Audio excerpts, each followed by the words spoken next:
Good evening and welcome to the second instalment of the Afro House Conversation series. This is the women's edition. I am Ayaba Poetic and I'll be your host for the evening.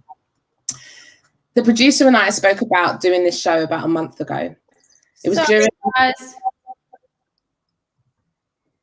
Just crashed.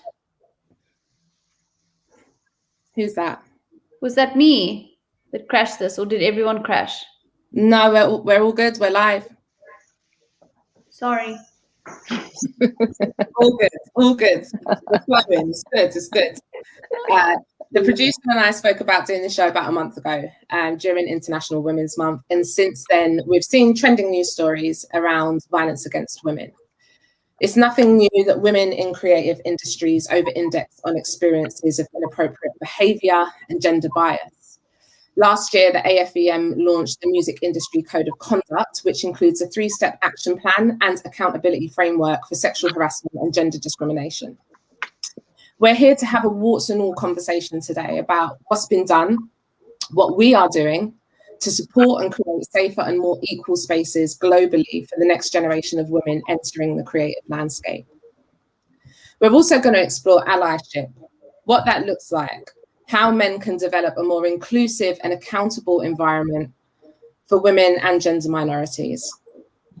Unfortunately, Jackie Queens was unable to make it today, sending Jackie and her family lots of love.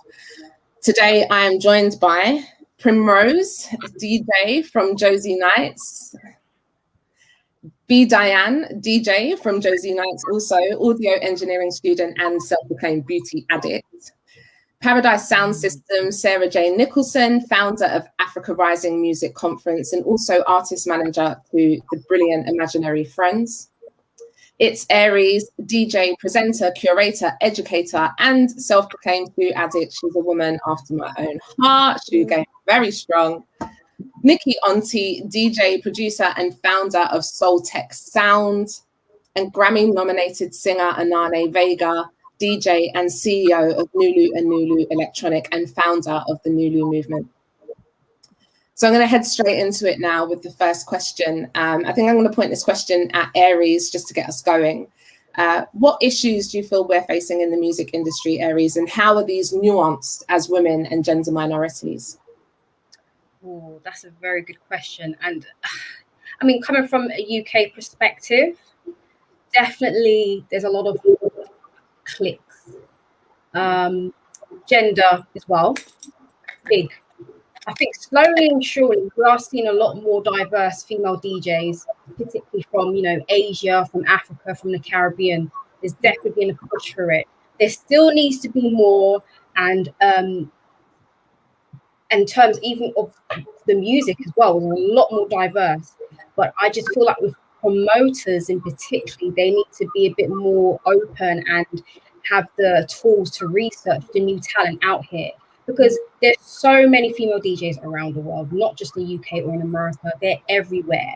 It's just utilizing the tools and being open-minded. Yes, women can sell. And I think now with what's happened over the past year, nobody really cares too much about, numbers don't lie, but in terms of who your followers are, how many you have, that's kind of changing the narrative a bit.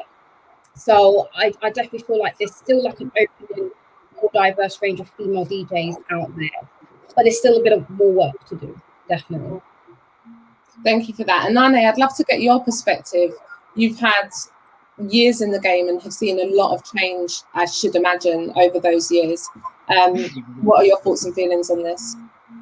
I would agree with what Aries said. I think we need more. We need to see more lineups with women's name included. We see festivals and it's under 1% of females on these lineups. It's 30 DJs and 2 women, 1 woman. And that's one of the things that I think really needs to change. I think also in the industry as well, just in musically, a lot of the focus is on the producer, not the artist. That's something that needs to be, addressed. And, just the support that we need. And I feel that comes through awareness. And I find myself a lot of times asking, okay, well, what can I do? What can I do? What can I do? What we can do is bring awareness and call out the things that are not correct, the things that need to change, and using the platforms that we have to call those things out. Unfortunately, when you do so, you know, there's labels and stigmas that come with that. But if we create that awareness, and if we each are saying, look, you know, I'm on this lineup, I'm the only woman, why is that? Knowing that very well I could suffer from that, but at the same time it's creating that awareness, and it's using Twitter, using Instagram, using Facebook to say, look at this festival, who are the promoters, why aren't there more women? And so I think that's one of the ways that we can start, is by bringing this awareness. And over the years, yes, I have seen so many changes in positive, but also I don't know if it is an awakening where we're in a place where we're seeing so much more. And maybe then what I passed off as maybe I'm new in the game, maybe, you know, being a wife or whatever the situation may be, I kind of brushed it off and saying it's part of the industry, where today I find myself very much like, oh, no, that's not correct. And we can't let this slide. So it's really using our voices and coming together. And thank you for this platform, and thank you for inviting me again to be part of this, because this is how it starts, is coming together and bringing these issues to the table and making them aware. Thank you, Anane. Thank you so much. I think you raised some really brilliant points there. One that sticks out for me a lot is the risk that comes with voicing issues, and the damage, reputational damage that can have, and the actual impact on your career, on finances, on future projects. Very much so. Yeah. Another thing that was really pertinent there as well was around the unity and around using platforms to speak out.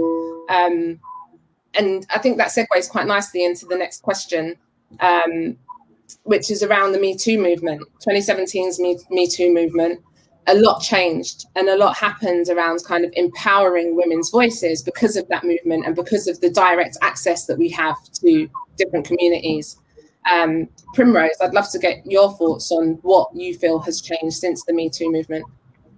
I think it's also brought awareness to like the power of unity, also about women backing up each other. And I think especially social media showed that during the Me Too, and that, you know, we have each other's backs and there are people that are listening to you. And I feel like somehow it's brought a huge awareness to the industry itself, and to all aspects of the world, of course.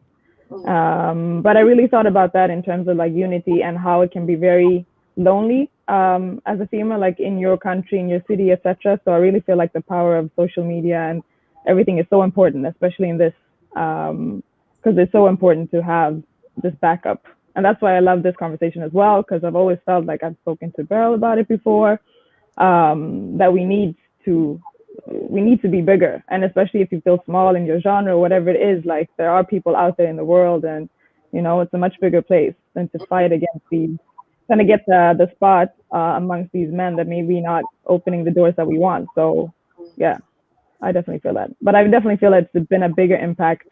Not to say people have gotten scared, but it's more of like we have a voice and we're not afraid to use it. So definitely felt the power of the Me Too movement. And that, yeah, it shed a light on what's going on and what's been going on. Yeah. And Sarah Jane, your thoughts? Well, I must admit, I've been quite fortunate in my career. I mean, from you know, managing Mikasa for several years, traveling to Africa with 3 guys, to then going on to working with Zakes Bantwini. I've been surrounded, you know, and also coming from a management position, when normally you're working amongst male managers.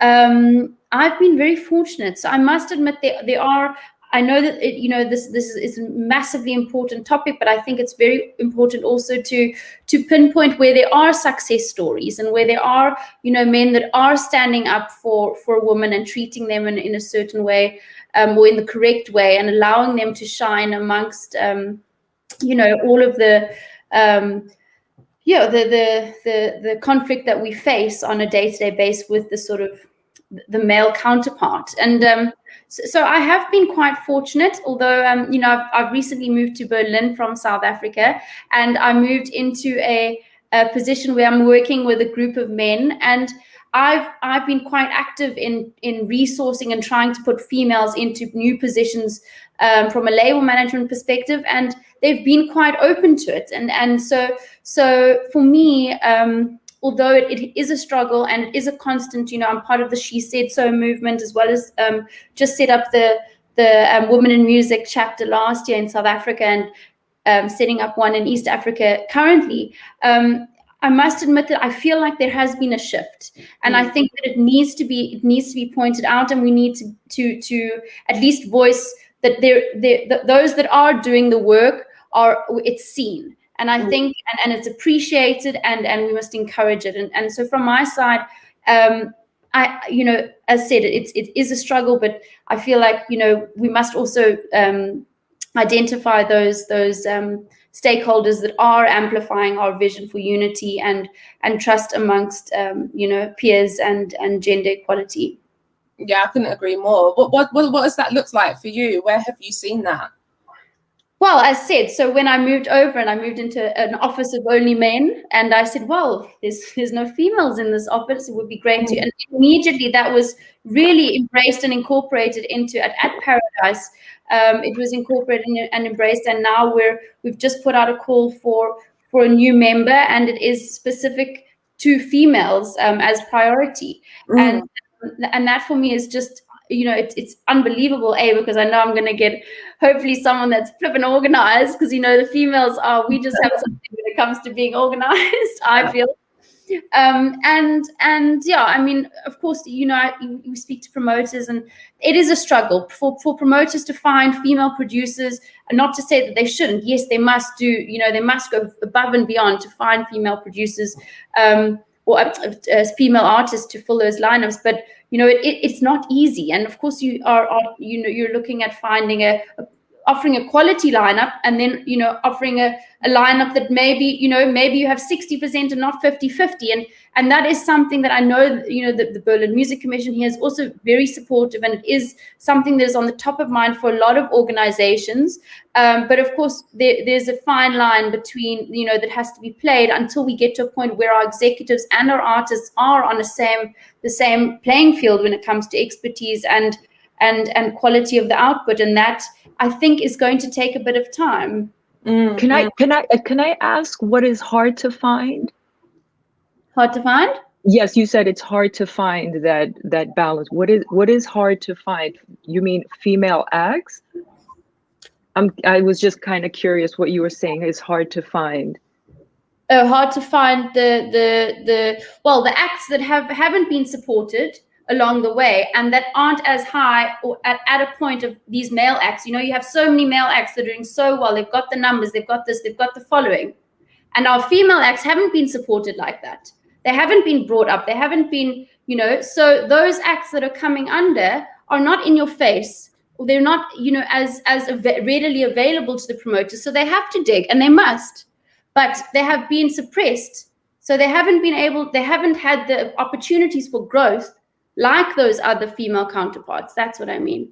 So we have to, of course, encourage that, but those promoters aren't, maybe they're not as, they're not looking as we're looking, they're looking as what's coming onto their desk, what is the biggest thing that's going to sell. And so they have to do additional work to get to those acts, from my understanding. Maybe wrong, but that was my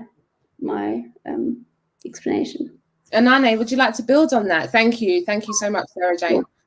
No, I mean, I totally agree with we always have to look at the plus of moving along and how far we've come, But let's be really real here. And this is why we're having this conversation, what needs to be addressed. And there's so much that needs to be addressed. And there's too much inequality. And there's too much, to say, shine the light on, the men who are doing. We don't need to shine any light on any more. We need to shine light here. We need to shine light on women. This is the point of this conversation. Yes, bravo to those who are supporting, but that's not the issue. The issue is to get the light shining here. You know what I mean? Being in this business now nearly 25 years and seeing what's happening and all the women before me, there's plenty of artists before me who've sold records, who make music, who are out there doing their things. It is not that difficult for who wants to find them. It is not about numbers and followers and selling and what's up. It's about opening the mind and broadening the spectrum. That's what this is about, and so let's shine the light where it needs to be shined. And it's on this conversation about what is not happening. And what is not happening is not those festivals that don't have a fair share of 50-50 at least. It should be a 50-50 men and women playing. Let's take out the gender. And if we were to go really back in the day in the clubs where it was pitch black and you didn't see who was playing, you just go in there for the music and you go there to listen. And so if we had to do a festival where we close the DJ in a box and let them play and let the audience respond and never mind who's in there, we are quite capable of moving a crowd in just the same way. So, I mean, I'm all for supporting and saying we've come far, but we've got so much work to do. And that's why we are here having this conversation and this topic. And I've seen it way too much. And I would like to say to shine the light is here in this topic that needs to be addressed, and for so many reasons, whether it's on festivals, whether it's promoters. There is no excuse. I'm sorry, there is no excuse that a promoter cannot look deeper than what is selling or what is the cool or what is happening. There is no excuse for it. That's just me, and I mean that's my opinion. I think the really pertinent point there is that those promoters booking those DJs, giving them those platforms actually is what then creates those numbers often. So it's because the women are not being given that opportunity, that you're not getting women at that superstar DJ status level. It's symbiotic. I mean, it's not that in isolation. I mean, we see the DSPs, they're also prioritizing female acts. So, yes, it is the lineups and they do contribute, but I think it is the ecosystem contributing to that, the development of those acts, the executives, the females behind them, so yes, agreed, it is the lineups, but it's, it goes far, far beyond just the lineups. And so that's why, as said, I agree with you 100%. And I'm not by any means looking to not shine the light on something. However, if I sat here and said, the men in my career have, maybe I just felt it was the right thing to do for me because I've worked around such wonderful men, and I will only surround myself with those type of men, and the men that aren't like that, well, unfortunately, I'm not interested. And absolutely. I mean, I agree. Absolutely. I have an incredible team of men around me who support. Unfortunately, it goes way beyond them, and maybe for me, because having this double-edged sword of being married to someone with a name and then doing what I do already creates a stigma, you know what I mean? And so maybe my experiences are very different, whereas I've been told point blank by labels that we know we don't work with husband and wife, couples, and later on to see the same label now doing an editorial about fathers and sons during the pandemic just really made my brain turn. And this is what I'm saying, maybe about being in a place where I've seen so much over the years. I'm just not coming into this game and seeing so much that I'm at this point of, I think we all reach a point in ourselves as women, as mothers, wives, daughters, and so on and so forth. We reach a point where we're not looking for, I'm not looking for approval anymore. I need to say what I need to say. I've come this far to be able to observe and say and call out the things that I need to call out on those who I need to call them out on, you know? And so, yes, the issue goes way beyond the lineups. It's the agencies who are booking the DJs. I've been through agents. I don't know how many agents I've been through, because just the fact that I'm a woman married to a name. And so for them, it's like, they can't book me. You know, it's so many issues. There's so many layers to it. And, you know, then you have the Me Too movement, which brings up a whole other can of worms of how women are approached in this business, how we are talked to, what, you know, this conversation is so deep and can go on and on for hours. And I think it needs different phases of it to really figure out what is our goal? What is the goal? I have my personal goal. I think we each on this panel have our personal goals of where we want to take this to. But for sure, we all can agree that some change needs to happen. And by having this platform where we all can talk and ask questions and say, well, what do you mean? What do you mean with that comment? It brings us to a place to talk about it. Yeah. And I just want to add on also that a lot of people, and especially if you're in the up and coming, or you've started DJing or in this industry, they don't really have the privilege to turn down the men that they know are not maybe good in a way, or, you know, because like we start from nothing, and like we have to take advantage of these men, even knowing that they might not be the best. I'm talking especially about like young female DJs out there that haven't been in the game for so long. So it's not easy to also, you know, I will not surround myself with this and that. Like, it's really difficult, because at the end of the day, you're also trying to make it, like, yeah. I just would like to add myself, Anane, they are crazy to pass that opportunity to you and Louis. Like, I'm sorry, that's a match made in heaven. What are they thinking? Like, that's it's not rocket science. But I just wanted to ask a question in regards to where people look for other acts, like female DJs, like subcultures or subgenres. I mean, to you, SJ, with your team, do they look at like the top charts? Like, where do they look for these acts? Do they look at magazines? Do they look at the latest blogs? Or do they look at each country who's like the top hip hop artist or grime or house DJ for this genre? Like, how do they research? I'd be interested to know. Was this relation to my business? Yes. Well, I was referencing just booking promoter friends and club owner friends. So I'm in no means in the live industry. But for me, when I'm looking for new label or artist clients, either from management or the distribution side, I'm always, of course, looking at the DSPs. I'm looking at my communities, whether it's She Said So, whether it's Women in Music. I'm looking at it's a cross pollination of different platforms. Of course, and I'm also listening to my peers, my female peers. We've got, you know, our female music industry group back in South Africa, and we're always asking each other, you know, hey, what do you think about this and that? So yeah, I mean, I'm definitely quite integrated. Whether or not the rest of the team is, and I'm shoving it down their throats, well, that's yet to be seen. Yeah.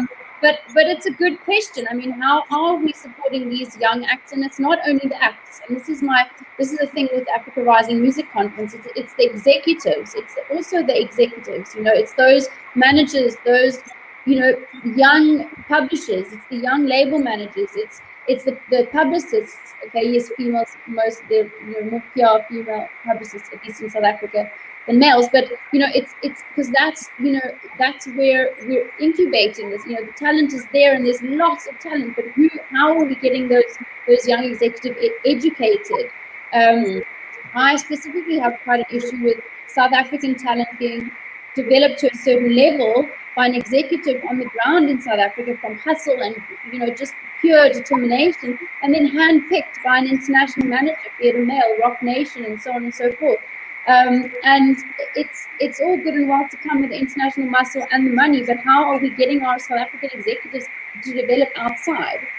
So my specific focus is how to develop females from Africa on an international level, and it starts at home. So, for example, my colleague Morgan is now moving to Berlin. She was working over there at Universal. Now she wants to branch out into a new territory, and slowly but surely I'm trying to now with this new job also reach out to my female counterparts, and that's the little bit I can do. And more than that, I mean, we also have to be realistic. We all have day jobs, we all have deliverables, we all have have to fill the fridge. So although I would love it to be something that I could spend much more time on, I can't, and I can only do our little bits, Yeah. Bediane, I think your mic's off. No, I was just saying that there's a very intense sound. I'm trying to listen to Sarah, but then there was just some sound, so I was just a bit uncertain who. Sorry, Sarah, I didn't mean to cut you. I just wanted to cut the sound. I don't know whose microphone is wailing right now. I could hear it too. It's quite subtle at my end, but I could hear that too. Yeah. Everyone could keep their mics off unless you're speaking, and hopefully that will resolve it. I'd love to hear a bit more from you, actually, Bediane, around kind of what you feel has changed since that 2017 Me Too movement.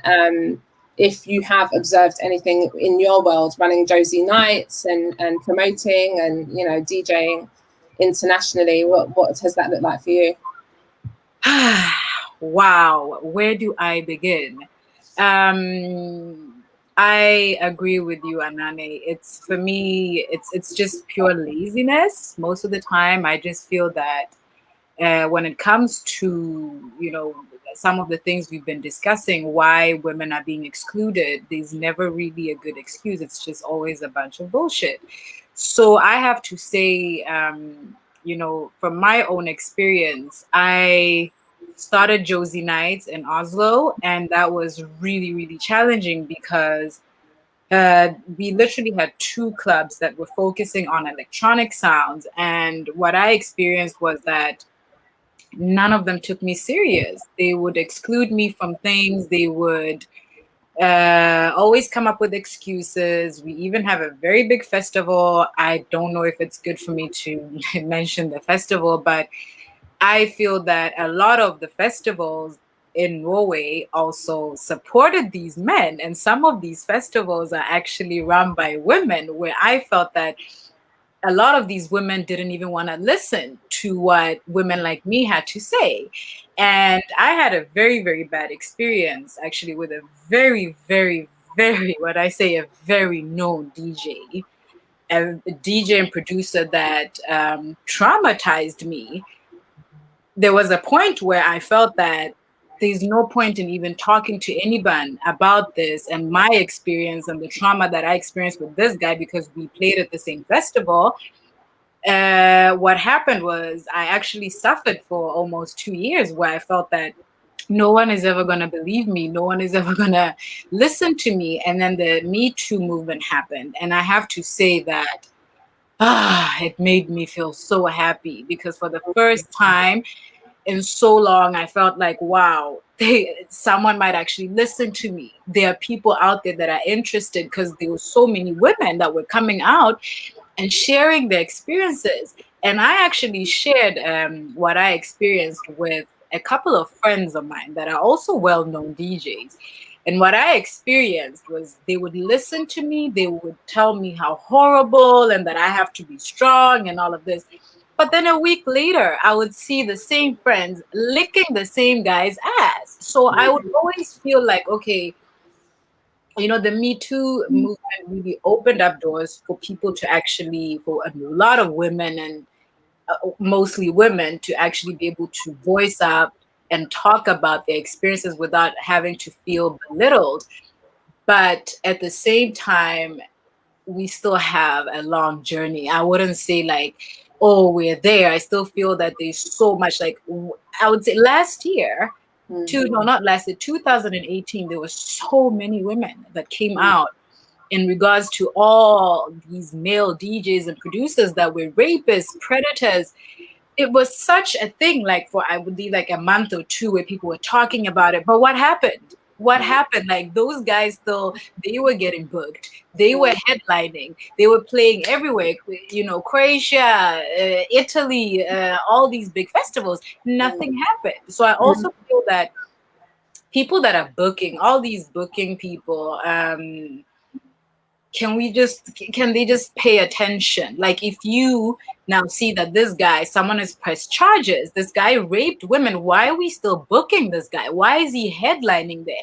There's so many amazing women out there. There's so much talent. Why aren't we focusing on that instead of focusing on this man that, yeah, he's selling, he's a big name, but he's still a predator, he's a rapist? I don't understand. Like, it really demotivates a lot of women that have experienced a lot of horrible things. So I would say the Me Too movement, yeah, I felt that there was a point where it went up, but then, like, right now, I just feel like it's still on it's, how do I explain it? It's just still,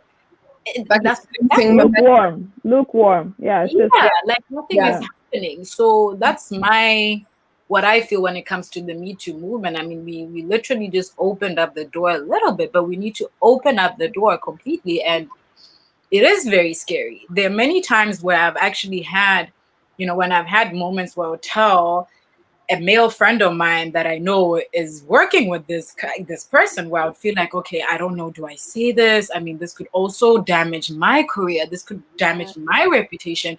No one is ever going to book me, because now I'm suddenly going to be that crazy person that tried to destroy this guy's career. So I don't really know how I feel about the Me Too movement. I mean, there's good and bad. It's still, we need more allies. We need more men to wake up. We need more allies. Sorry.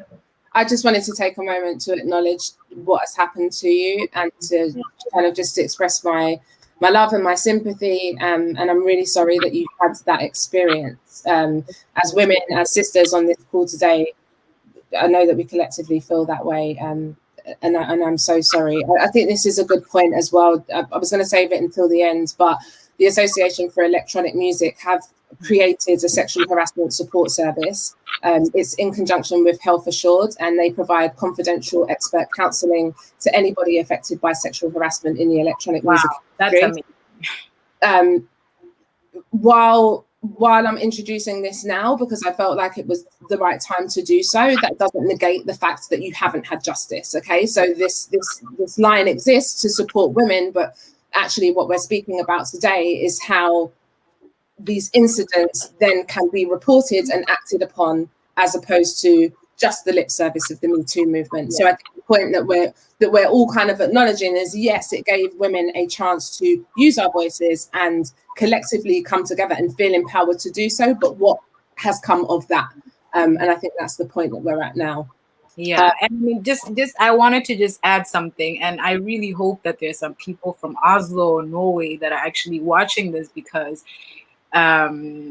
it was really painful. I think that the most painful thing when it came to just DJing and wanting to, because in the beginning I really felt like, okay, I really want to be a part of this, I want to be a part of the boys. And just like Anane said, like, there's a point where you just reach a point where you don't give a fuck anymore, and you're like, you know what, I don't even care if these people don't like me or if they don't accept me. But what was very painful for me was, there were so many South African acts, and being a person from the South of Africa, there were so many moments where I felt like, I've been really working hard, like I've been really doing my best, and why are these guys, we have 10 guys that could not even give a fuck about Afro House the whole year, until that one artist would come to Norway, and then now they all suddenly want to warm up for that artist, and no one would even give. They would always ask me, please send me a mix, send us a mix. They would barely even reply. They wouldn't even say anything, knowing that I have a concept that focuses on Afro House the whole year. Every Friday, I would be doing something, pushing, trying to be an ambassador, trying to include. They would automatically just exclude me. That was nothing. They never had an excuse. Even when I would ask a festival producer, like, I don't really understand. Like, you guys see that I have a concept. It's successful. People come to my gigs all the time. Why are we just excluding me? Why are we even excluding 3 other girls that I know are doing this? Their excuse would always just be bullshit. It would never be a valid excuse, or it would just be nonsense. Yeah, I just want to say, baby, you're not alone. So don't feel like it's just you. You're not alone, and we're going through this together in our own different ways. And that's why we're here to support one another. I echo you 100%. Yeah, it's I echo you 100%. I've had this issue with a specific promoter in Kenya who treated me like absolute shit, and I never to this day his sister stood by him. Wow. And I just said, like, I was just like, and I don't mind to say his name. His name's Rizwan, and like he runs quite a well-known club over there. And to this day, then the emails came, and I just said, really, you singled me out, and then you have your counterpart who's also female single me out, and then trying to get my band to turn on me, and my band all stood up for me, and they said, hold on a second. And that's where I can say thanks to, as you said, our male counterparts that are close to our knit, that are the ones that stand up. Touche to them, because sometimes your female counterparts don't, and that's the shit thing about it. Unfortunately, it's excuse my language, but it hurts when that happens. Yeah, it's incredibly, it's horrible. And I always do this, and I believe that me and Primos did it the last time we spoke to Mr. Silk, where oh no, we've lost Bediane. Hopefully she'll be back in a sec. Nicki, I haven't heard from you. I'd love to get your thoughts. She's back. Oh no, I just wanted to give a big shout out to Bodhisattva, because Bodhi's the guy that always, like, no matter what, like, he listens. He included me on the offerings that sold. Like, he's always, he's just, it's just as simple as that. Come on, just try. I mean, it's just aspects. There's so many amazing female talent out there. It's not that difficult. It's really not that difficult. And that's why I want to say once again, thank you so much, Anane. Like, I could not even agree with you. Like, everything you said, 100%. Laziness, misogyny, laziness. Yeah.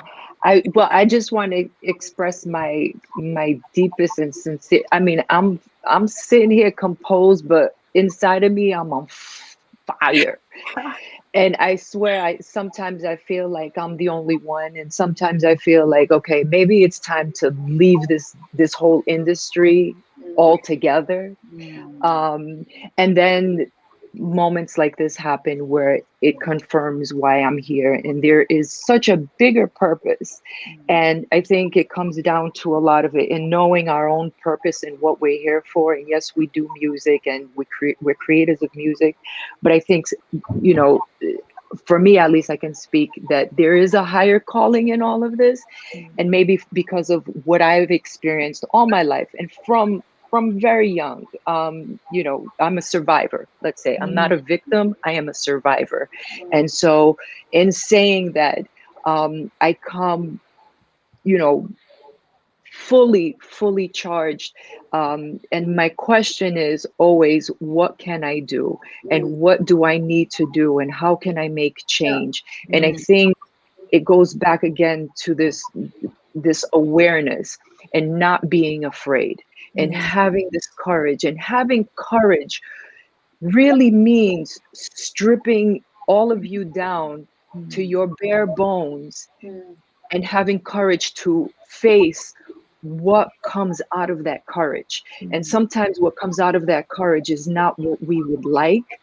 It's a lot of solitude.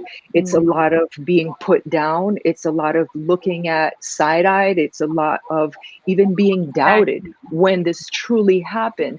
And I think it comes to a point where it's really calling it out. I think Me Too probably died down a little bit because, you actually get tired of calling out so much. And just based on this conversation, we've all experienced it.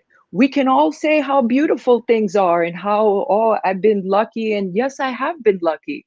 And I've had an amazing career. But let's keep it real. We've all experienced it to some level. So now that we can say that and have a platform to say it, we're all comfortable to speak on it and support each other. And as sisters in music, and supporting each other and say, it's okay, because it's happened to me, it's happened to you, it's happened to her, it's happened to all of us. Let's not paint this picture of a rainbow when behind the rainbow there's clouds and thunderstorms. Let's say it for what it is and call it what it is whenever there's the possibility to call it. And I need some water. Wow. Thank you so much, Anane. We have a question this time. So it says, Louis Vega is in the waiting room. What do you want to do, ladies? Oh, get him in.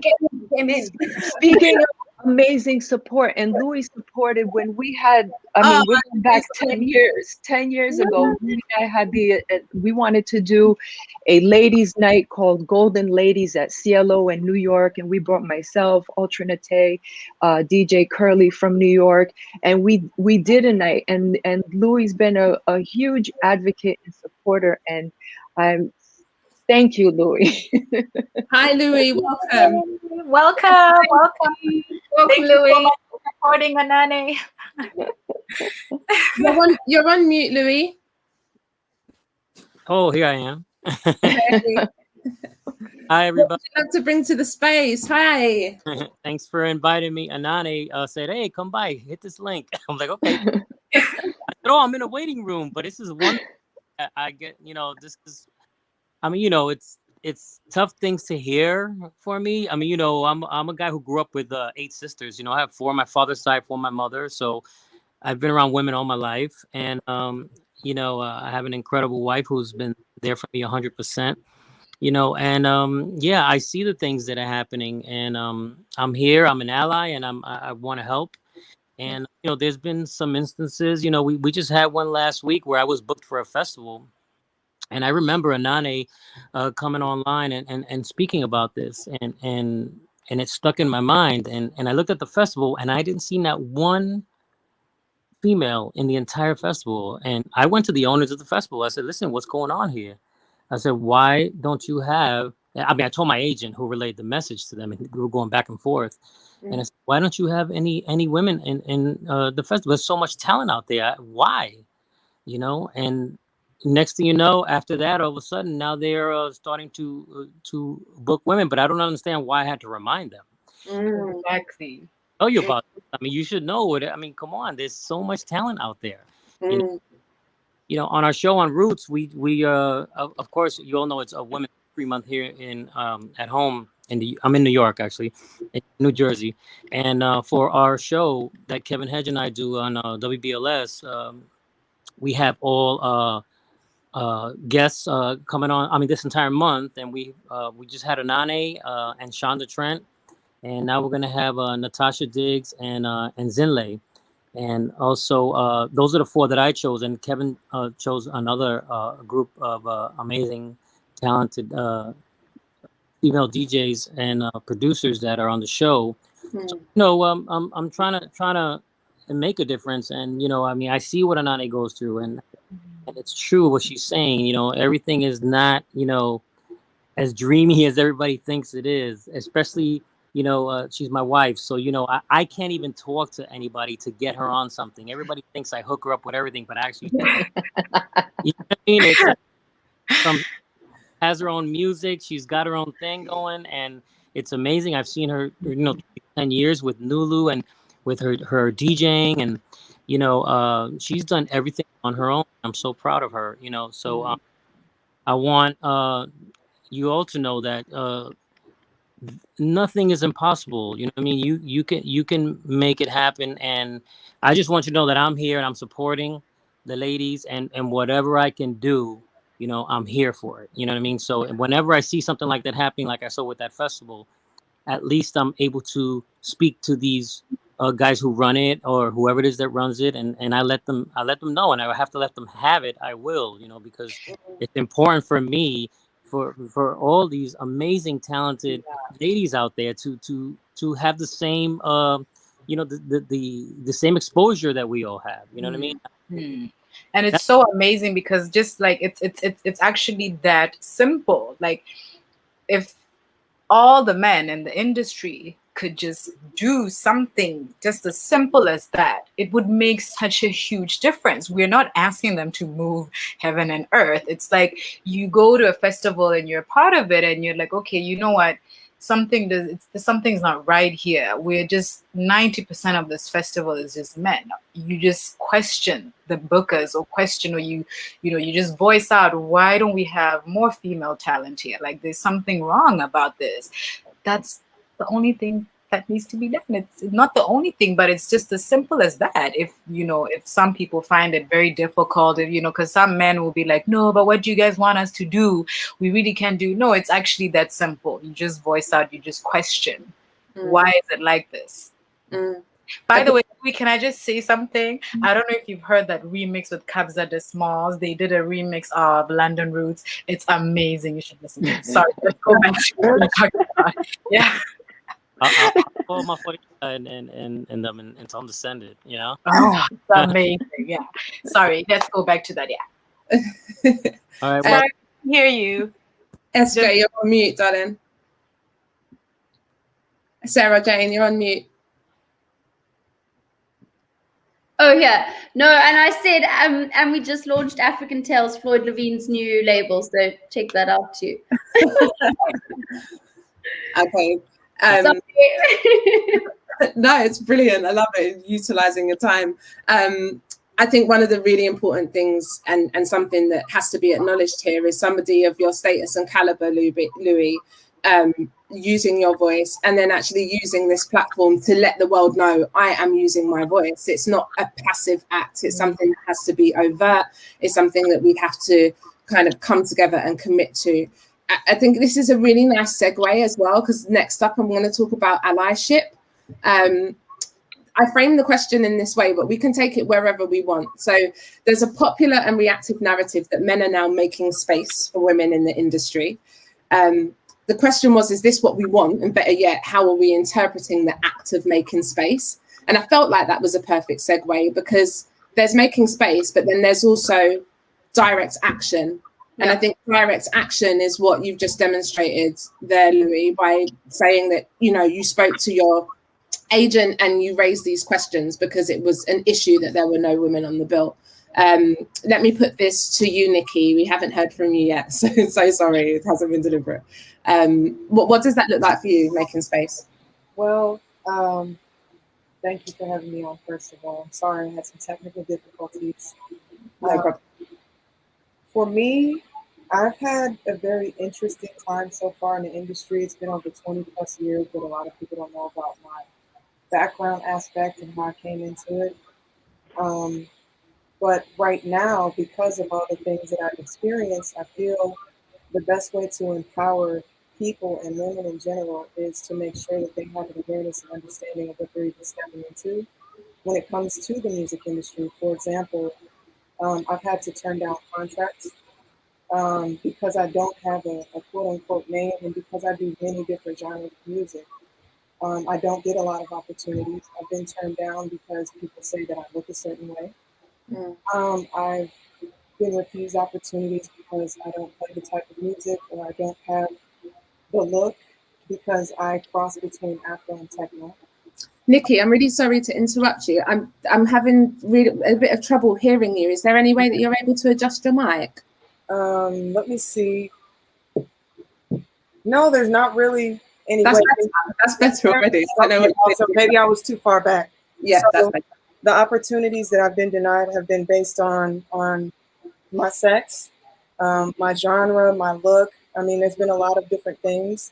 So I kind of went into creating my own label, learning and getting very heavy with my partner and educating myself about music publishing, licensing, syncing, relationships, in the back end aspect of everything. So that when I decide to go full force and start to include people and search for talent for my label, I know and can educate people on their rights and how to move in the industry, because we don't get that. I didn't get that. I had to learn the hard way, just like Bediane. I've had many experiences with mainstream artists as well as underground house music and electronic artists coming at me in such a disgusting way, sexually, just aggressively, and it's not necessarily my energy. I feel that a lot of people, especially now, have to understand that energy is shifting across the whole planet. Yeah. And moving in a different direction and having different conversations to empower everybody to speak up on behalf of those that are marginalized and not having these opportunities. I can go on and go in many different ways, but for me, like Bediane said, Bodie was one of those people that really assisted me and assisted my transition and expressing myself so that I'm not held back or put into a box. I'm a music producer. I'm a mother. I'm a DJ. I'm a wild soul. I'm a spiritualist. There's so many things that I do that can contribute to the well-being of mind, body, and spirit when it comes to my music. So I don't limit myself. And because I don't do that, people give me pushback. And I'm always going to get that. But when you decide to make your own way, even as a woman and as an artist, you're going to get pushback anyway. So we need a collective footprint for ourselves. We need people in the back end, marketing, licensing, publishing, agents and managers that understand the aspects and can assist us in how to maneuver and avoid those type of conflicts. Not to say that we're asking for it, because we're women and just being with a pussy in general, not even going to sit here in front and bullshit, like just having these body parts just in how we're sexualized in all aspects of just existence. We're going to always face those issues. So we just have to walk differently and empower ourselves by being in the back end and at the forefront without having to take exception to whatever everyone else is telling us, because we have our own footprint to empower ourselves. Nicki, thank you for bringing your beautiful energy to this. Amazing. There's been a shift. When I speak, I get so nervous, because I don't get the opportunity to speak so much. But when I do, it's like, I try to make sure I stay as focused as possible. But there's so much I speak with not being in front of the camera.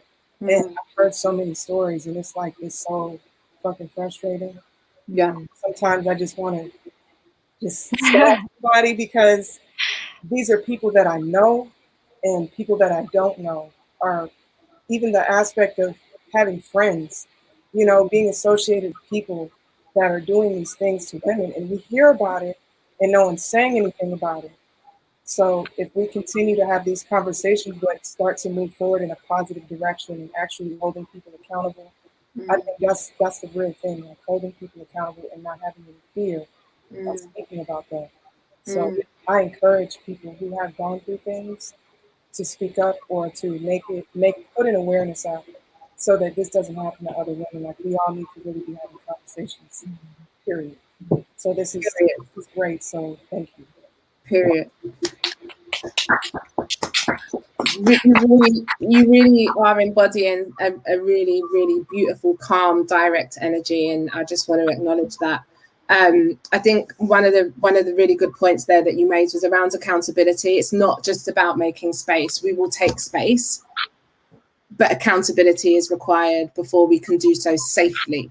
And I think that's a really valid point there that you made around accountability. It's super important. And I'm sorry, let me say one more thing. All of us on this panel also, we have our own thing. We have a look. We know what we're operating in. So I just want to say everybody's beautiful.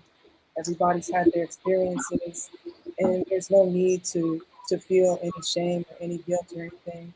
I've had mine. We've all had our own. I don't think anybody on this panel has not.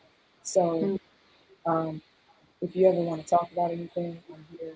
And wow. Everybody to continue. Where have you been all my life? Because I do so much. I do energy healing as well. Like last year, it took me on another loop to like seriously educate myself about all aspects of myself as a woman and what I can do moving forward. Because now that I do a lot of work in that community and I deal with sound on a healing aspect, it's another level. Like, there's so much we can do that we don't even know we don't even know the impact of what we're doing now on this cause. Absolutely. I just want to take some time to shout out your label, Soul Tech Sound. Everybody check out Soul Tech Sound. And yeah, I can feel that you're a healer. It resonates through the call. So thank you so much. Very calming indeed.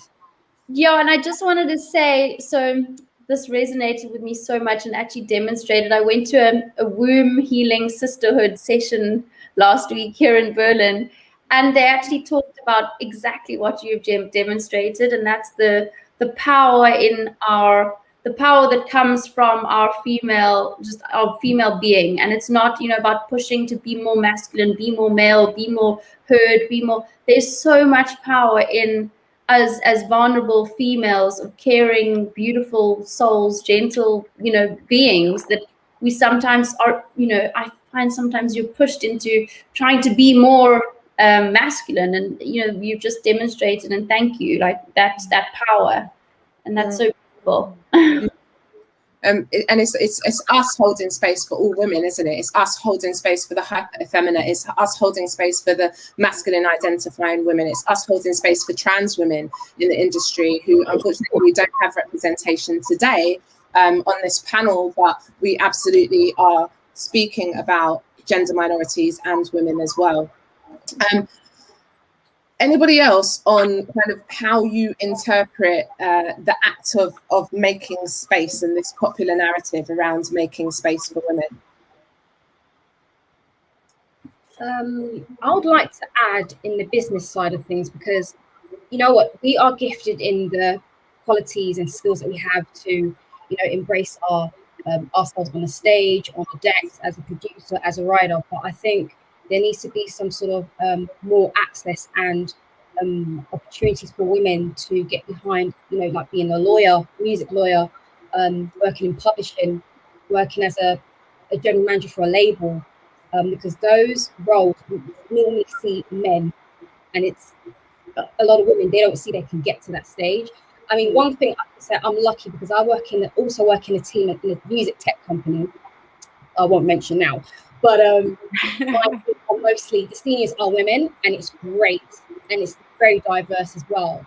But they could do more of getting more people of color. But that is coming slowly along. There's progress. But I definitely think the business side, women are being taken more seriously, and you won't be taken advantage, especially when it comes to the legal work, the paperwork, the contracts. When you're young and vulnerable, you have no idea how to maneuver, how to navigate, how to understand the language and the industry jargon. That is very tricky. So again, which is why I took another, my previous years when I was teaching, I thought it's very important for young women to understand how to maneuver. Because for me, I've had very tough times as well.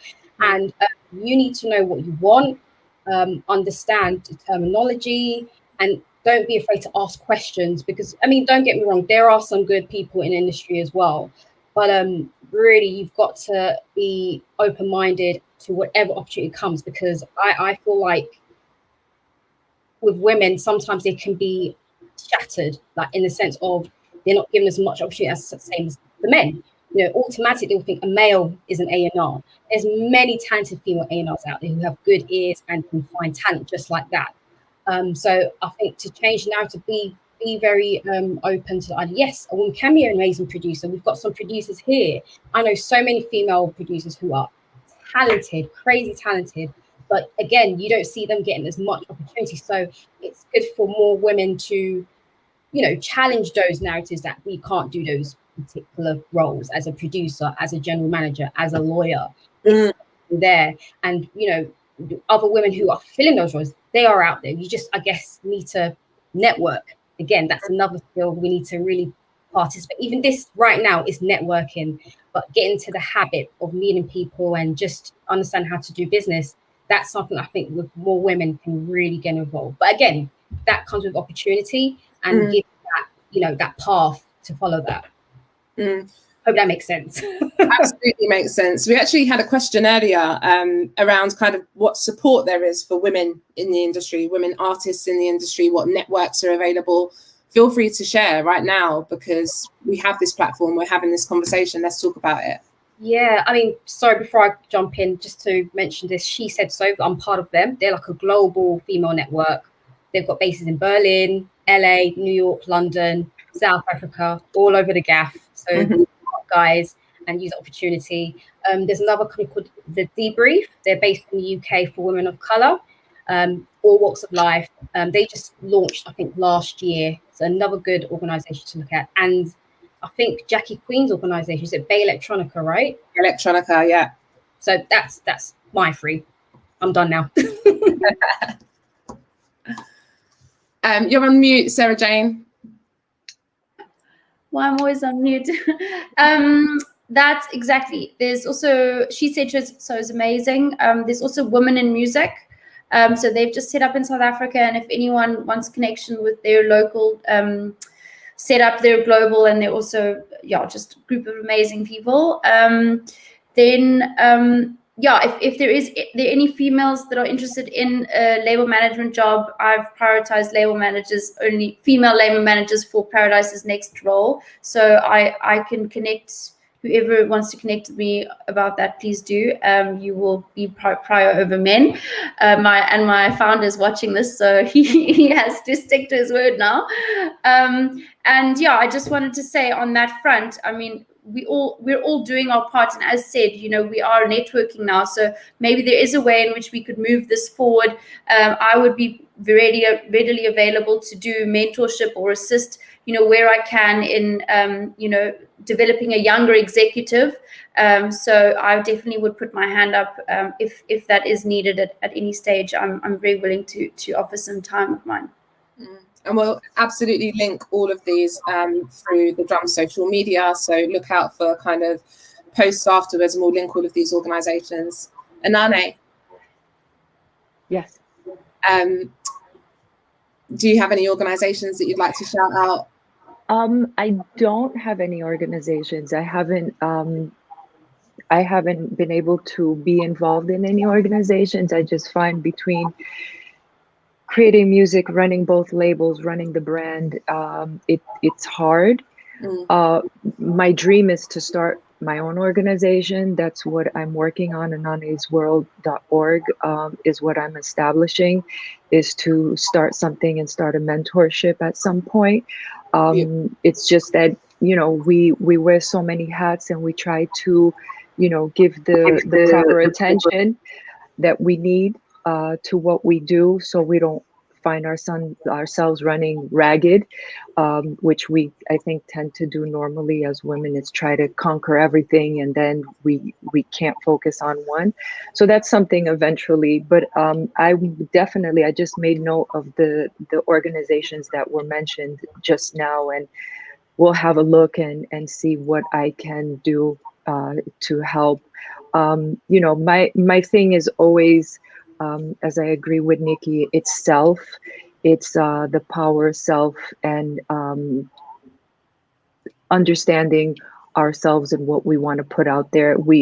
There's a lot of knowledge, getting a little background for anyone who's listening and just starting out, as Aries said, it's important with contracts and paperwork, but it's also important to have a little foundation of knowing what you're getting into, instead of going in blindly and making mistakes or learning experiences that we've all had, and getting familiar with different things.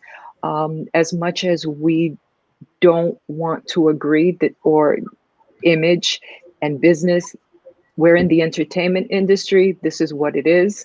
Let's call it for what it is. We're in entertainment. And so a part of that is image, is presentation, is your bio, is your headshots, as well as your mixes, as well as everything that you put out there on a professional level. And so being who you are freely and expressing yourself in whatever way that is, and if that's in combat boots and jeans, that's cool. If it's in a dress and high heels, that's cool, but it has to come from who you are and what you stand for and what you represent, with integrity to yourself. And that speaks volumes. And it's not conforming to anyone or what the trend is, and this is hot now and I gotta sound like this, look like that. It's just being true and understanding the power of self. And as Nicki said, so she said it perfectly. I don't think I have much more to say to that. It's really beautiful when we approach things from that energetic kind of viewpoint. And what I picked up there, Anane, was it's just about authenticity. And we need to feel safe to be authentic. So many women enter the industry wearing a mask, or having to build huge walls, because to enter the industry authentically means to experience that damage authentically to your core, that everybody on this call has expressed had been, victim of or witnessed. Primrose, we haven't heard from you for a bit. We'd love to kind of hear what your view is on organizations in the industry, kind of places of support. But this is what I feel really is needed now to build something, like just us talking, because me and Bediane have spoken about it before, just reaching out to other people, like just us starting something now. This is as simple as what it is, but I really feel it's needed. And I myself don't have any organizations that I've actually thought about, and it's so needed. Like every place needs a union, or, and this is our time to really put that in the forefront. And no, I just think it's good. It's good, and it's empowering to hear everyone talking, and Aries and you listing different types of organizations and stuff. Yeah, it's really good to hear. I'm happy that there is stuff out there as well. So making space is about accountability. Making space is about having conversations with peers. Louis, I'd love to hear from you again as well. I kind of segued into this through the conversations that you've been having through your promoter with festival owners, etc., around making space. But what does that look like for you? What do you mean? What does it look like for me? What does making space for women in the industry look like for you, if you would even use that terminology? Because what we've established from this conversation is that it really is about accountability, and that's kind of how you came into the conversation. But right. What does that look like for you in terms of the inclusivity of women within Louis' world, within your kind of stratosphere, beyond Anane, the superstar DJ wife? Well, in her own right. It's always been that way. I mean, I've been working with female singers all my entire career, in this game over 35 years, right? And, early on, there weren't as many female DJs, but we did have amazing producers like Yvonne Turner, who was killing it out there with music way back in the days. So, and there's always been female DJs, of course, in New York City, but I hadn't seen many, out abroad when I was abroad until maybe the last 15 years, maybe. But when I started seeing that and seeing the talent, I said, goodness, we started creating nights when Anane and I were doing our Ibiza thing with the ritual. She said, why don't we do a night and bring together all the females that are doing amazing things out there? And then then we reached out to Cassie, to Nicole Mortimer. I mean, it's been really amazing to see how it's grown so big, and how the DJs out there that are women are killing it. They're doing as good as the guys out there. You know what I mean? So that's why for me it's important when I see talent. I want to bring talent to the forefront, and that's been my thing since I started my career. I've always wanted to, and now that I see there is so much, talent out there amongst the women in the world. I mean, I'll do whatever I can. And for me, like right now, I'm learning so much from hearing all of you who speak amazingly well. I gotta say, everybody here. And I'm learning a lot. And, some views I've never really heard of, but now I want to know. I want to hear everybody. I want to hear what they do. I want to hear their music. I want to hear, I'm going to be very curious about this. So, just consider with the space that I'm in, I want to do what I can and do the best that I can to help, so anybody can reach out at any time. Just know that the door is open. I just know that, you know. So I'm right here. You know, I'm here to do whatever I can. I mean, you know, we're always doing events and we're doing it around the world. So now that I see I'm very curious to a lot of the talent around the world, that, you know, from all the women that are making music and playing music. Very interested in bringing it out to the forefront in whatever ways that I can, in whatever I am involved in. So just know this door is wide open. Just to jump on that, actually, and I think this is important. I always thought that, you know, having a women's panel is awesome and great. And then another friend of mine, a male in New York, said, well, can I join? And at first I was like, well, it's a women's panel. He was like, well, I consider myself a forward thinking man, and I want to know what I can do to help. And then hearing Louis say that actually now brings the question as maybe the conversation is to be more open and had, because if we keep having these conversations just within us, which is great, and we keep supporting each other, which is great, but also bringing in our allies, as you were saying, and inviting them to the space to share, to speak and listen, because as Louis said today, he got to hear things that he is unaware of. And unless we bring that in and creating a unity, or creating a space where we can have open discussions all together, could possibly help in making this awareness. Because sometimes being blinded is not by fault, where we walk blinded, and it isn't until a door is open for us and we are invited in to understand what is behind that door. And so in saying that, for someone like Louis, who hears me at home always having these conversations and coming in now to speak, has learned today what is really going on behind the scenes, and what is really going on with the industry in general. And so it's important, and would be cool to move this conversation to be had all together. I'm here for that. I was actually thinking the same thing. So when you mentioned it, I was like, yes, because Louis, you said something.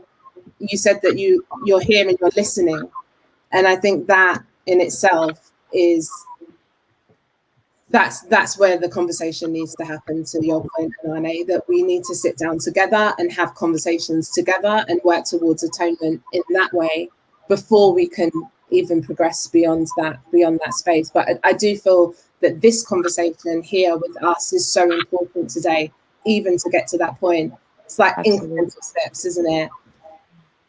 Yeah, listen, this was a big surprise to me. Anane said hit the link, and that's all I did. I didn't have anything planned. It was by mistake. I gave you the wrong link. I'm sorry, babe.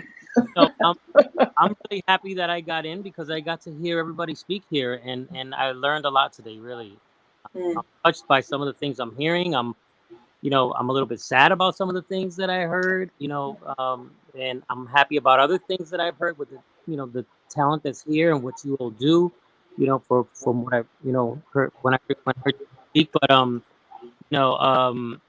glad I got in here. Thanks for making me. Thanks for inviting me, Anane. It's really nice. Welcome.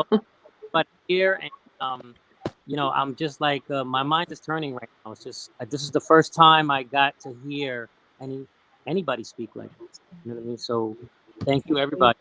Thank you so much for joining, Louis. We'll definitely have you on the next conversation then, if you're up for it. And I would really like to just say thank you to everyone. It has really been a tough year and a half where I've been feeling so demotivated. But, being a part of something like this really makes me happy. Like, I feel motivated. I feel like, okay, you know what, like, let me get on this. Let me do this. Like, oh, there's hope. There's hope.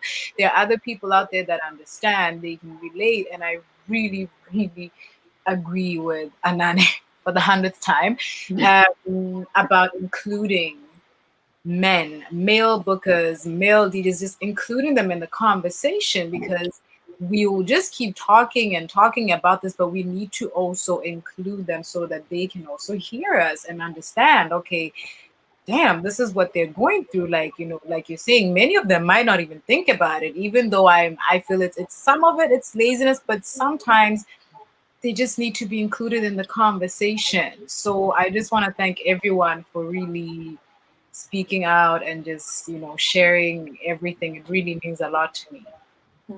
And I just want to add on that I really think that as much as it starts with us, or obviously we're always going to voice our struggles, etc., it really, I don't know, brings more awareness when it also goes straight from our supposedly allies to bring to the other men that we also want our voices to be heard, because sometimes it's not enough coming from us. It's the same within racism. Like, we want like our white counterparts to be like, you know, this is what's going on in their community. Like, I heard it from the get-go, like, we need to do something, because often you relate to your other peers. Like, that's how it is. So I'm truly happy that, for example, now Lou is here, or like people are engaging. I see also some males that we know in the comments, and so it's good that they're also tuning in and listening. So it's not like a closed, only like a female, women, you know, because we want to be able for everyone to be included. But yeah. Absolutely. A couple of people actually called out Bodhisattva, and he signed my first record as well. So there's like 3 of us in here today. But, shout out to Body.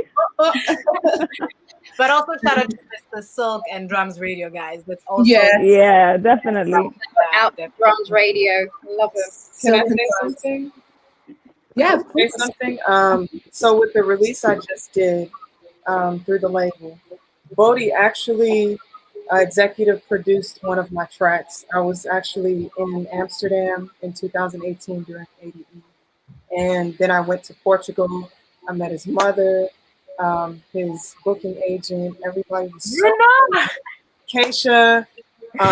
Shout outs to Keisha. Shout outs to Nuno. Shout outs to his mother. And they were so kind and generous, and he made me sit down and finish this track, and I just released it this year because of how he just assisted me in having confidence in the process, because I was doing something very different. So he is a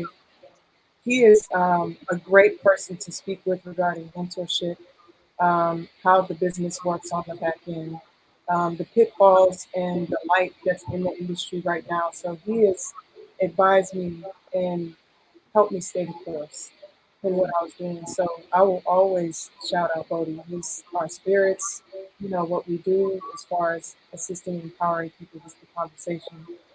He is an amazing soul. So shout out to him all day. Sending good energy, ma'am. Another thing that I want to shout out as well, there's Me Too for the music. So on the back of Me Too movement, there was an organization created called Me Too for the music. And they basically published an open letter and a pledge for the electronic music industry. The pledge has been signed. I've counted about 50 or so independent artists, professionals, etc., from the music industry network. But I think these organizations that have put roots down to try and bring collective voices together are important to acknowledge, especially in feeling that we're all quite disparate at the moment. And I feel like there's something quite powerful that's going to come off of this conversation today. And I just want to make sure that we shout out as many organizations as we possibly can in this moment while we have a captive audience. Are we able to list them like on the comment section, just so that we can, you know, have them written? Yeah, absolutely. What I'd say is we'll list them at the end of this talk today, and then we'll include them in Drum's social media going forward and any forward posts. Hello, Nunu. Nunu's in the comments.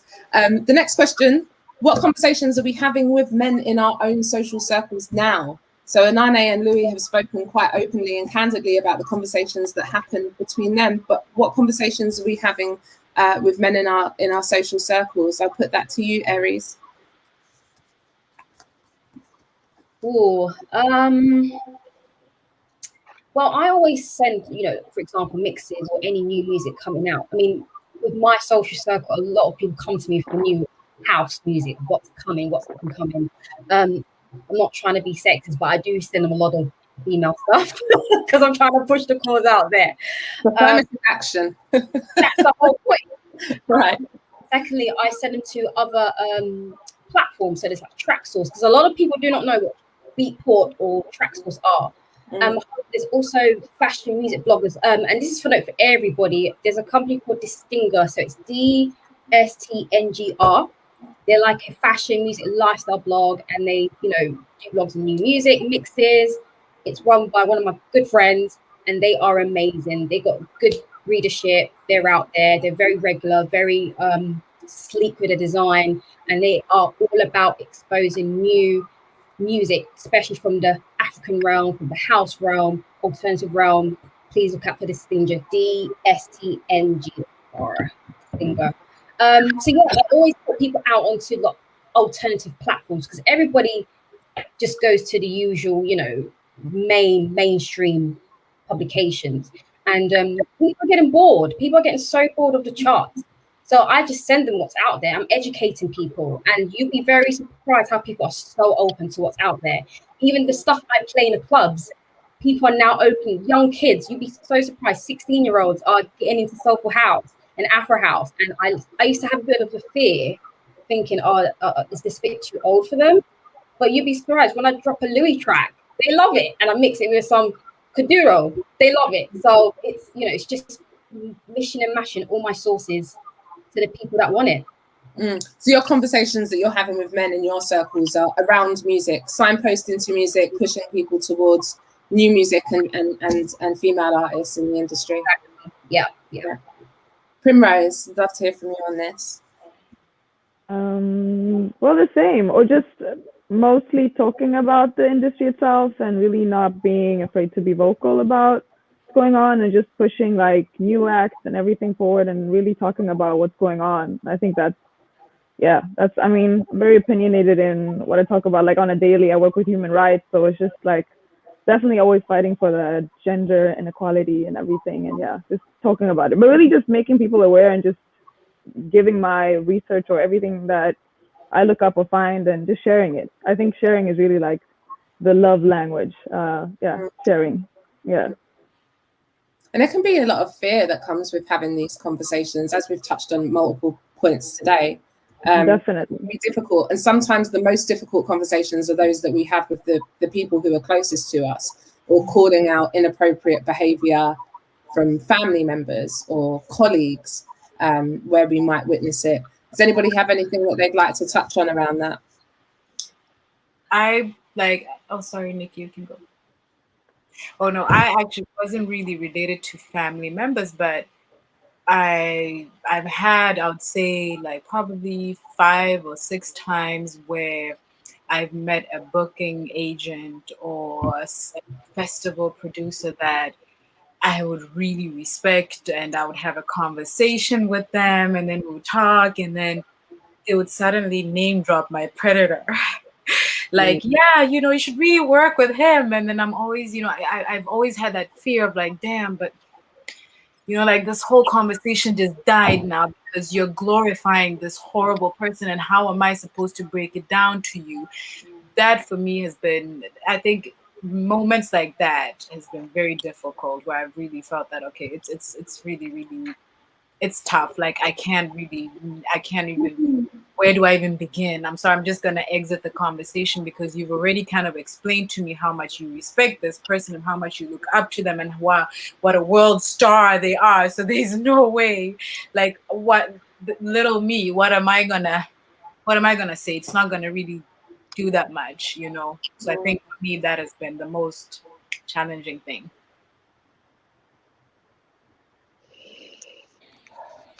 It's difficult to hear you say that. It's difficult to hear you say that, and I don't know how to respond. I'll be honest. Yeah,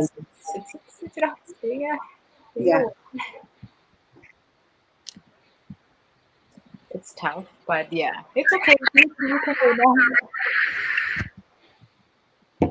Well, kudos for speaking up about it. Sorry, Nicki. So could you lean into?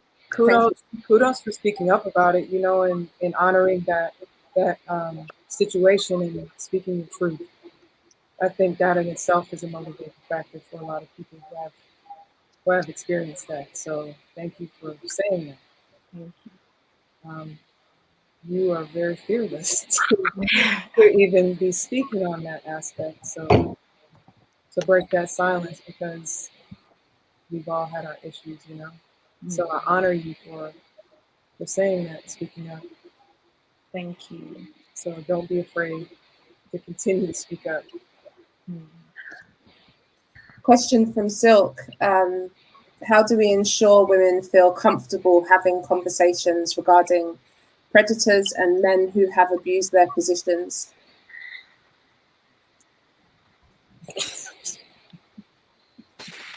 Well, if I can say something, me, to just be blunt, I've had a few instances of sexual assault, and even as a breastfeeding mother, I've had an issue of sexual assault, and this was where I lived. So to speak with someone about it is difficult in itself, because number one, you don't want to be victimized. Number two, can you trust that person that you're talking to? Number three, is someone going to make it seem as if you did something for that act to happen in the first place? And that's not fair. So you really have to vet who you're having that conversation with. There's nobody that you can really say you can trust. You have to have a knowing who you're speaking with in the first place, so that they don't make you feel like you chose to be a victim. So that's one aspect of it. As a child, I couldn't remember speaking to a counselor because what happened to me was so traumatic. So it's very difficult. Speaking in a group, calling in on a hotline, talking to a psychologist or psychiatrist, taking pills, it doesn't work. These are the conversations that need to be had amongst us. So being in a space where there's a counterpart that you feel most comfortable with, that's not going to prevent you from speaking your truth and allowing you to heal and go through that process of grieving, because that act in itself is a grieving process. So conversations where you don't feel victimized or you feel like it was your fault.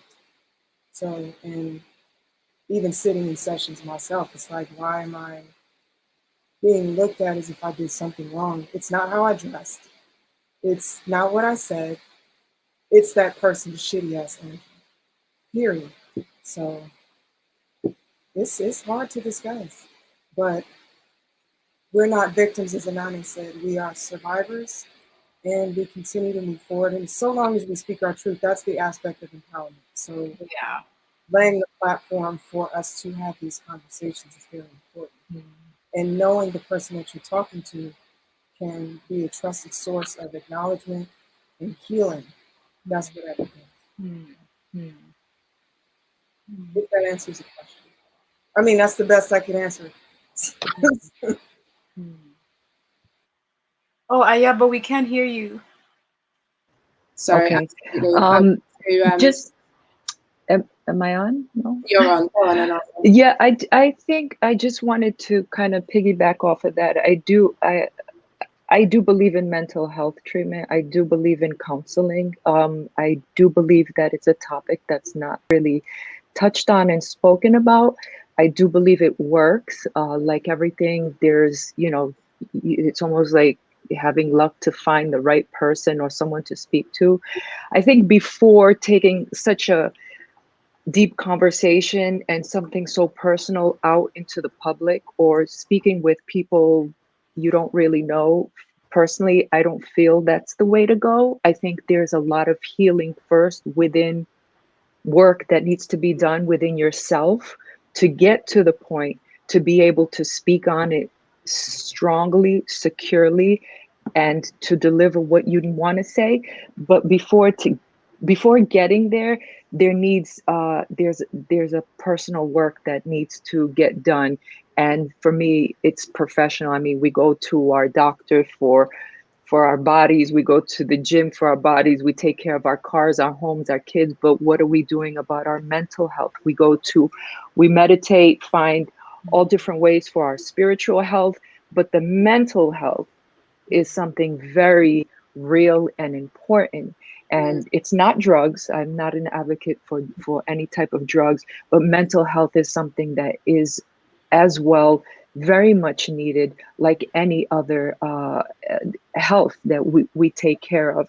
And so coming to, as again, we can all say we're all survivors of some sort of abuse or discrimination as women. And so it's really doing that inner work to be able to get to that point to speak on. And all I can say is my heart and spirit goes to all the ladies here, whoever has experienced that, because I know firsthand what it is. And it's true. It's something that, you know what, I refuse to let it define who I am or dictate who I am. Instead, it empowers me as a woman for what I've survived and what I've gone through and where I am today, and to be able to not become a statistic. And that's the one thing I told myself. I'm not going to be a statistic. It's not going to carry over to my next generation. And now, speaking of next generation, and I wanted to say this, it is so amazing to see so many beautiful young women who I feel are the upcoming generation with such strong feelings and opinions here on this panel, that is what we need moving forward. It's all of you. I've been doing it for a long time, but to see this and be here with all of you is truly inspiring and shows that the road ahead is opened and bright, and if we keep having these conversations, it's so important. So my heart goes out to all of you who have experienced something like that. But it's a medal and a badge that we wear with honor and as survivors to overcome anything. Absolutely. Thank you for those. I have one question. I just wanted to ask something, because I think one thing that has been extremely challenging in my situation, and I would want to kind of, get some type of guidance. And I believe that a lot of women that go through this wonder, because a lot of feedback that I got from a lot of men that I actually spoke to about this, they all told me the best thing to do is just don't say anything. Your life might be in danger because now you're fucking with this revenue, like this guy is gonna fuck up your life. And I was like, okay, but that's taken me so many years. I've just gotten to the point where it's not that I don't care, but I feel that I have gone through therapy. I've dealt with it. But right now it's more of it's fear. It's not necessarily that, of course, there's a long way of healing, but I feel that I wish that there was some type of organization where one could get help with this. So I would be able to talk about this person, because I know that it has happened to so many women with the same person. Because I did something once on my Instagram where I actually posted something about him, and I had a moment, 10 minutes, where I just felt like, I am so tired of this guy. I am so exhausted. Why is everyone glorifying him? And for 10 minutes, I just wanted to know how it felt to just post this, I removed it. But those 10 minutes made such a huge difference in my life. I got, I think, 3 phone calls from people, other women, that told me, wow, have you also experienced what I experienced? And we all agreed that, this one is a tough one. This is not one you burst out, or you gotta be very strategic. And it's also that thing, I'm so tired of being strategic, but it's also very dangerous. I mean, if my male friends have said, no, it's gonna be dangerous because now you might be fucking with this revenue girl, like your life might be in danger. I mean, I'm thinking of other girls in the future. What do they do? Like, how do I help them? How do I even, an organization? I don't know, the first organization you mentioned, Ayaba, the one that had that Yeah. offered, if something like that could, be helpful. Yeah, absolutely. We're linking it in the comments, and just to reiterate, sorry to cut you, Bediane, but just to reiterate for anybody who has joined since I mentioned it earlier, the AFEM have a sexual harassment support service in conjunction with Health Assured. They provide confidential expert counselling to anyone affected by sexual harassment in the electronic music industry. The number's 0800 030 5182. And if you're calling internationally, it's +44 800 030 5182. And we will link that in the comments below. Sorry, please continue, Bediane. No, it was just more of that I'm going to be honest, I feel scared. Like, that's why I would have, I wish I could just mention his name now, but I'm actually scared because I know that it's very dangerous. It's a very high profile person. So I have to be very careful. But it helps to know that there's an organization like this, because I'm definitely going to get in touch with them. Because I am actually more scared of what he's going to continue, like other women, I feel that I've had a lot of support, and I feel that I have, strong friends. I mean, Primrose has really been there for me. I mean, we do this together, we work together. So that has really helped me. I don't feel like, and honestly, I don't feel like I'm a victim. I feel like a survivor, but I wish that I could do something to prevent, future events to happen to other young women and other vulnerable women that might not have the support that I have, or just the system around me that I've had has been very, very good and supportive, but not everybody has that. And I know that some of the girls that reached out to me, they were shit scared. They felt that they don't stand a chance. They don't have anyone that's going to listen to them. And just, if any one of them are watching this, you guys were very strong. Thank you for reaching out. It also helped me because I felt so alone. It really, really helped. That's what I have to say. Thank you for your bravery, Bediane. Again, the vulnerability expressed on this call today has actually taken me back a bit. And as women, we know that accounts from our sisters, from friends, network. I don't know anybody who hasn't been affected or impacted in some way by sexual violence or harassment, but it is still so shocking to hear the accounts that we're hearing today. I just want to take some time as well, Nicki, to acknowledge your vulnerability earlier and to thank you for that too. Sending love and good vibes your way all day long. Well, I think that everybody's experience is their own. So what works for me as far as my healing process, and Anane and Bediane, everybody's going to have their process. Some people are don't have access to mental health and wellness. So sometimes it is a mother or a friend or something like that. So whatever you can access to start that healing process, just like I had to do it for myself for many years. Speak with somebody that didn't work for me. My process was very different. All our minds are different. What triggers us is different. So it would, continue to speak up with the organizations that can assist as far as what you're dealing with in electronic music, because I'm a big advocate on having people experience what I experienced. So it's really important to continue to have this conversation. Resources, and also to speak with the resources. Could you lean into the mic a little bit more? Sorry. I'm sorry, this shit sucks. Because I thought I had a mic and I don't, so I hope you hear me. Can you hear me okay? I can hear you. I'm trying not to put my forehead in the screen and shit. Stupid. So just speaking of all the resources, my experience is different from everyone else's. What works for my healing works for other people. It's great that Anane voiced that, because that may work for her, that may have worked for people around her, vice versa for me. I didn't have access for a period of time. Some people I know don't have financial access or access period in their communities. So it's so important to list, especially for us in electronic music, but for everybody, what resources do we have? If it starts with a friend, and start communicating without fear so that we can figure out what access we have to start our healing process, it's a great thing. Absolutely. So well said, Nicki.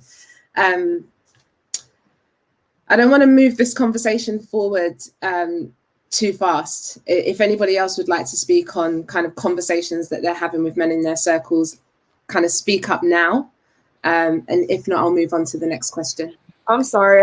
I wanted to speak on what my partner and I are doing here. So my partner's name is Casey Graham.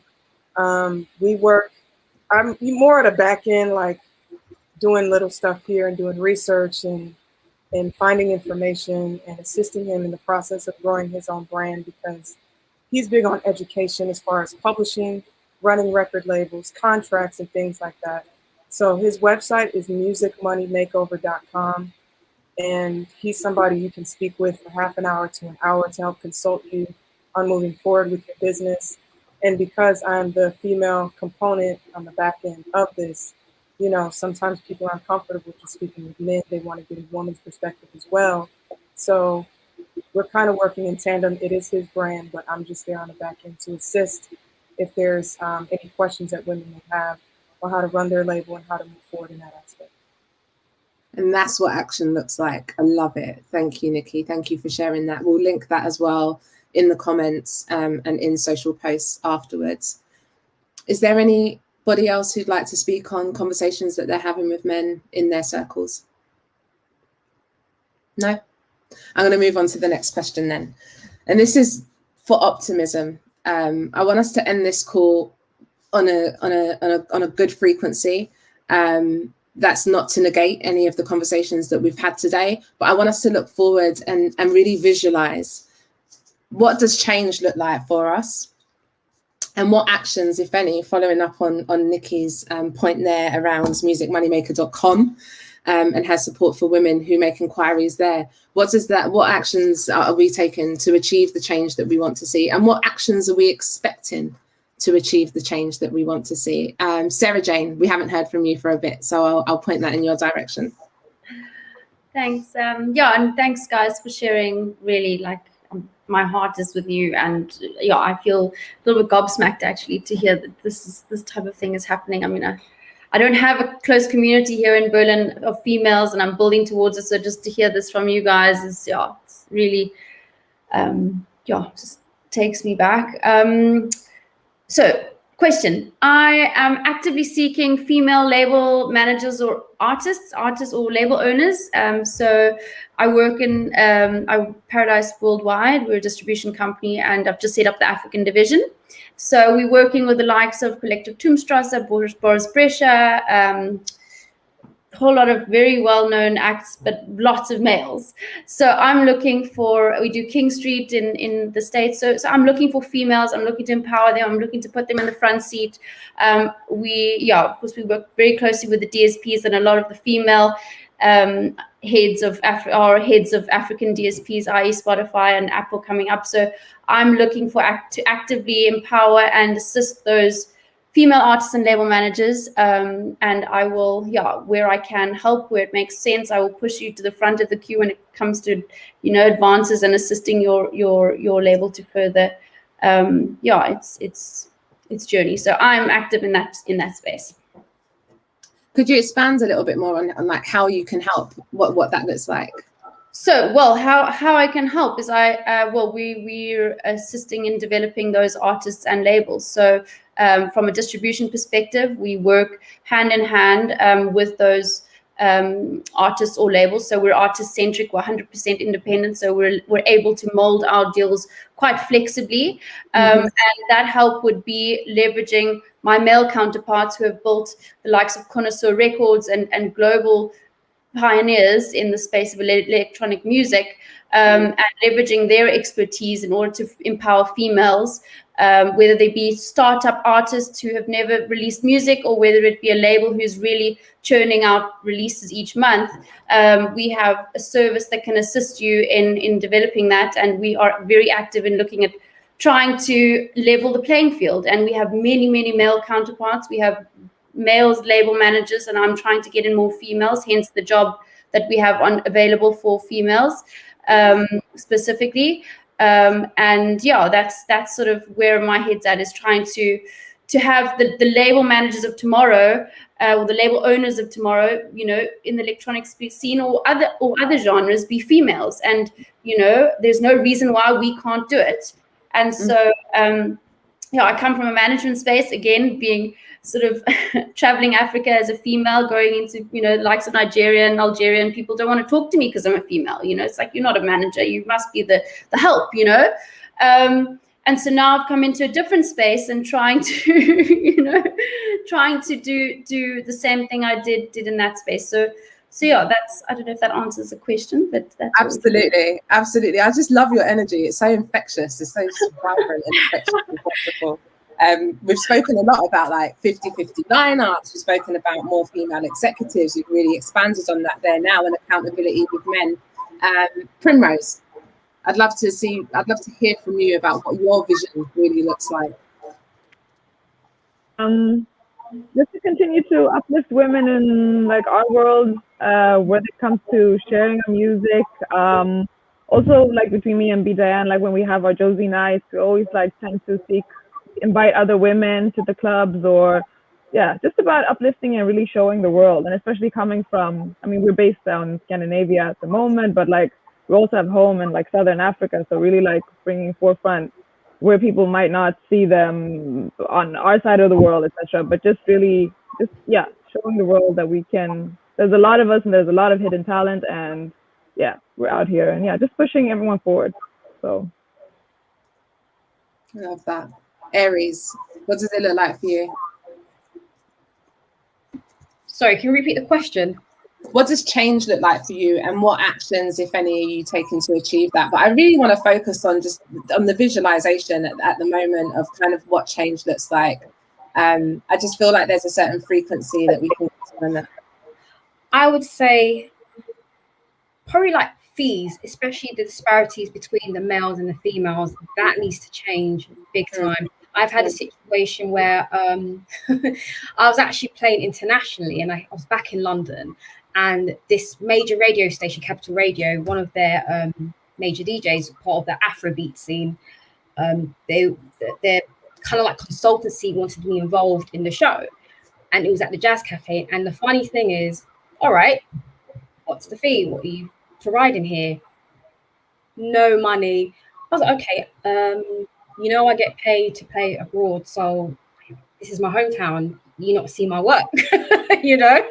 They couldn't even give me money for even parking to park my car, and I thought I had to make that executive decision, and thought, you know what, I can't do this.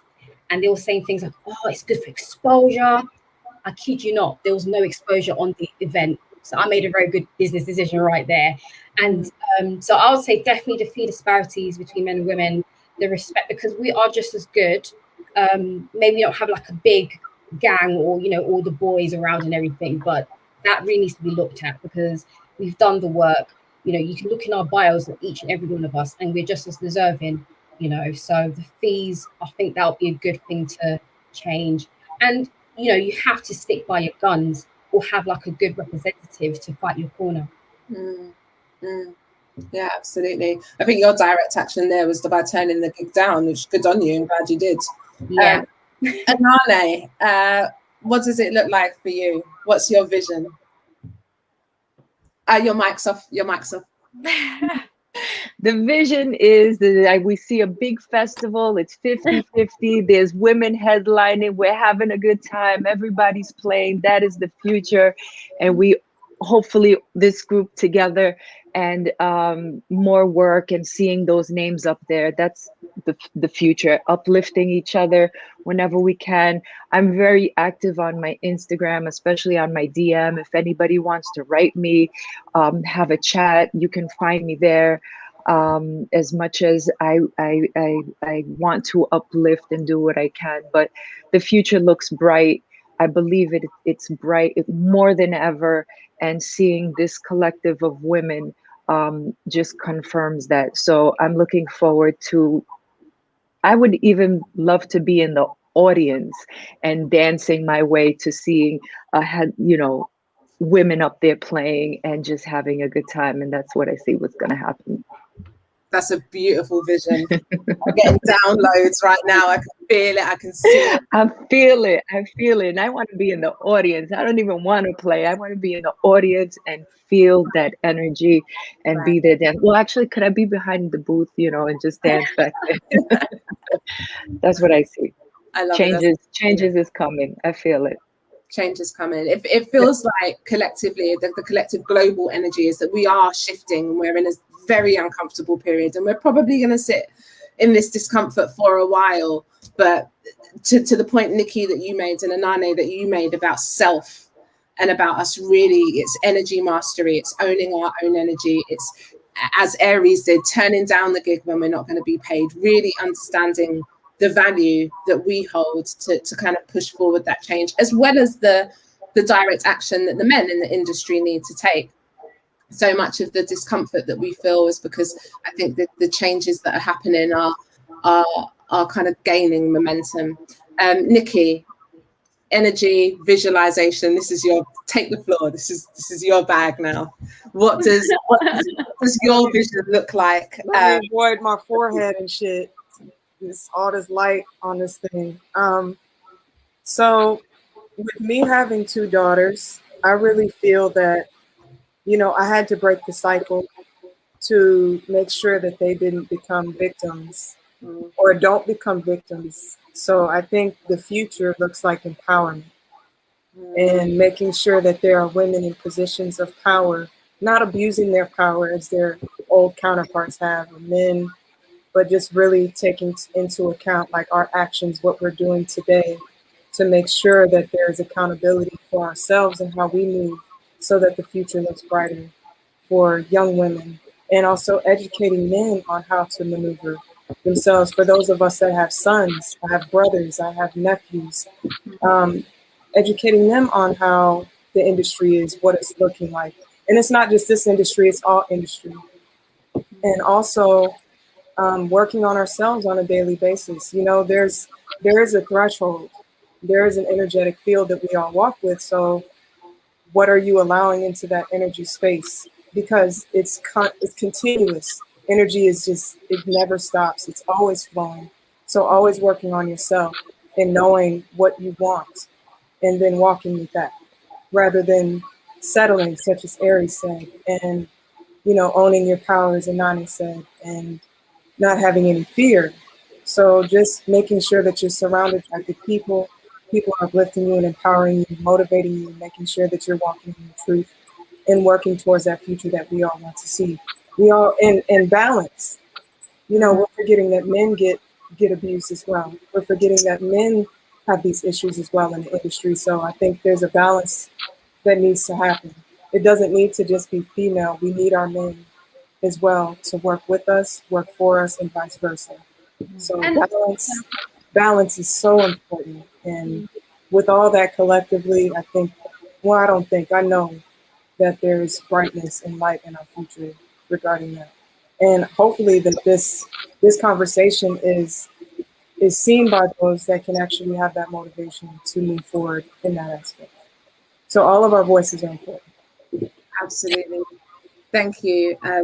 What you mentioned there about men in the industry as well, and Sarah Jane, you mentioned earlier about like really steeping in our feminine energy. And a lot of the issues I believe that we face in the world collectively is because men have denied their own feminine energy. We're all dual beings. We all hold both masculine and feminine energy. And I think by embracing that within ourselves, making room for that accountability and for atonement, we then give permission to men to also embrace their own feminine energy and allow the change to come forth in that way. Sarah Jane, you were going to say something, but I saw you held back. Please.